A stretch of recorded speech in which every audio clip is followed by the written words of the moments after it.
타석 사상으로 풀이한 도마복음 신화를 벗어내수 쉬운 8번째 시간입니다. 오늘은 선지자는 고향에서 인정받지 못한다.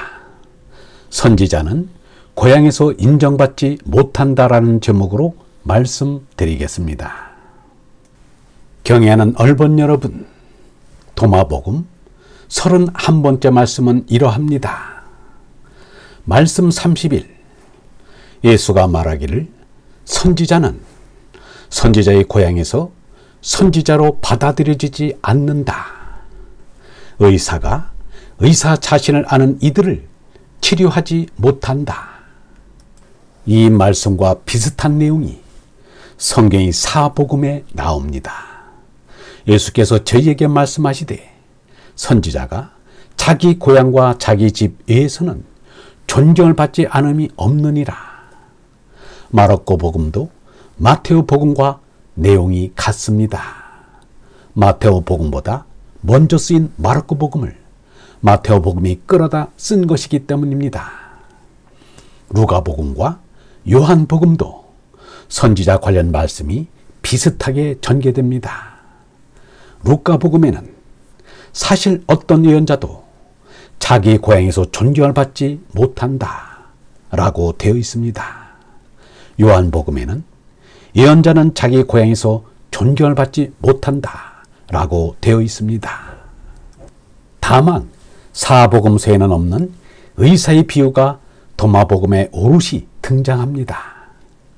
예수는 고향에서 자신을 알아주지 않자 선지자와 공통된 운명임을 알고 체념하였습니다. 왜 그랬을까? 예수와 석가를 비교해보면 신분이 서로 다르다는 것을 알 수 있습니다. 석가는 귀족인데 예수는 서민이었습니다. 물론 성경 복음서들은 예수가 다윗 왕의 후손인 것을 입증하고자 지루하게 족보를 늘어놓습니다. 그러면서 또 한편으론 예수가 성령으로 잉태되었다고 함으로써 다윗 왕의 족보설과는 모순을 보입니다. 복음서 기자로서는 예수를 하느님의 아들로 기록함과 동시에 다윗의 후손으로도 기록할 수밖에 없었을 것입니다. 결국 두 입장이 서로 상충된다는 사실조차 알아채지 못한 것 같습니다. 만약 예수가 갈릴리 지역에서 힘께나 있는 집안의 자식이었다면 고향 사람들이 그토록 예수를 업신여기지 않았을 것입니다. 예수는 그런 사람들의 마음을 전부 헤아리고 있었습니다. 너희는 나를 알고 있으며 내가 어디에서 왔는지도 알고 있다. 그러나 나는 내 마음대로 온 것이 아니다. 나를 보내신 분은 정녕 따로 계신다. 너희는 그분을 모르지만 나는 알고 있다. 나는 그분에게서 왔고 그분은 나를 보내주셨다. 겉모양만 보고 판단하지 말고 공정하게 판단하라. 어느 시대 어느 곳을 막론하고 세속적인 인생관을 가지고 있는 대다수 사람들은 신분이 높고 권력이 있으며 재력을 지닌 사람이라야 대접하였습니다.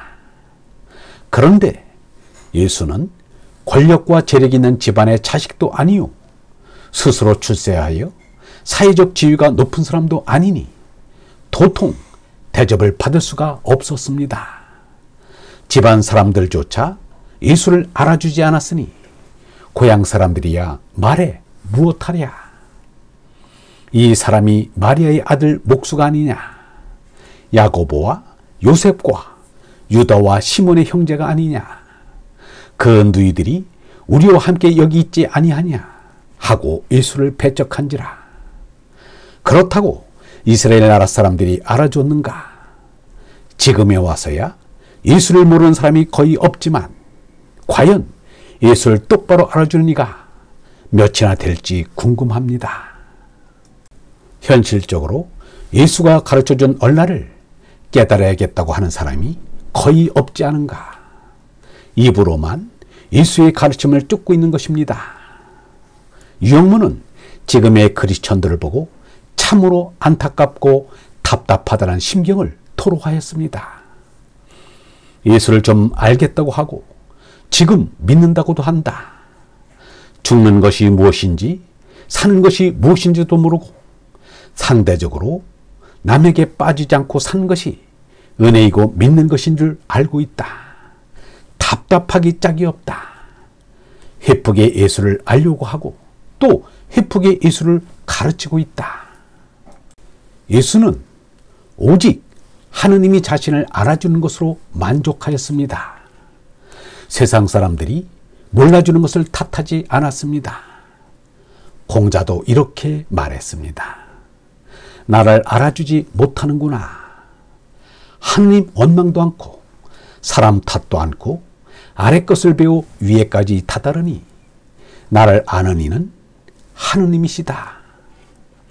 자신을 알아주지 않는다고 하느님을 원망하거나 세상 사람들을 탓을 하지도 않는 사람이야말로 하느님을 바르게 깨달아 알고 있는 사람일 것입니다. 하느님이 알아주면 될 일입니다. 하느님과 별 상관이 없는 사람들이 알아준다고 기뻐할 일도 아닙니다. 하느님만을 바라보시는 얼번 여러분, 세상 사람들을 어리석다고 탓하지도 말고 하느님을 원망하지도 맙시다. 하느님만 아시면 다 된 것입니다. 영성신학원 다속아카데미의 하늘소리였습니다.